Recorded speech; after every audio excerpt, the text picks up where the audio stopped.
Last week, we did a 43-minute breakdown on the controversial police shooting that happened in Grand Rapids, Michigan. And here's a 3-minute summary that everyone needs to hear, from civilians to police chiefs to politicians. One segment of the population believes that lethal force against Patrick Lyoya wasn't justified because the officer had opportunities to disengage and de-escalate, and because the suspect was prone when lethal force was used. The other segment believes that lethal force was justifiable because the suspect had full control of the officer's taser and could have used it against him. Rather than debating the micro elements of this singular incident, we chose to focus on the biggest unanswered question in law enforcement. Why is it possible that officers across the country, including this one, are permitted to wear a gun and a badge and called to enforce the law with only 4 hours on average of hands-on control training per year? Every untrained officer is an accident waiting to happen, and now we have published data that proves agencies that provide their officers 1 to 2 hours of jiu-jitsu based training per week are 53% less likely to cause serious injuries to civilians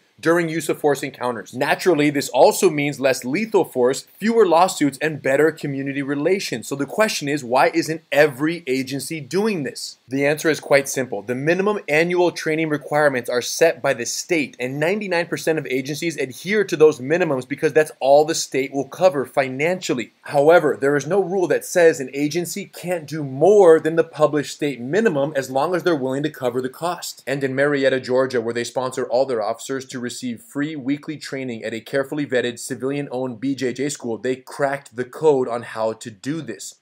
Besides drastically reducing the civilian injury rates, the officer injury rate has gone down by 48% in use of force encounters. Consequently, during an 18-month period, the agency saved $67,000 in workers' comp claims with a net savings of over $40,000 after the cost of the training was factored in. So the city of Marietta actually profited from giving their officers weekly Brazilian Jiu-Jitsu training. Anyone with half a brain knows that better trained officers are calmer and more confident. So they use force less often, and when they do, they escalate much more gradually than their untrained counterparts. And now, not only is there data to back this up, but there is proof that the training more than pays for itself in all the money the city saves in reduced workers' comp claims. And this is before you factor in the savings from the reduction in excessive force lawsuits against the city. So now I'm speaking directly to the police chiefs and sheriffs of America. If you're going to wait for the state to increase the annual training requirement so your officers can finally get the training they need to do their job safely, it may take decades and you'll probably be retired by then. If, however, you want to get it right before you're gone,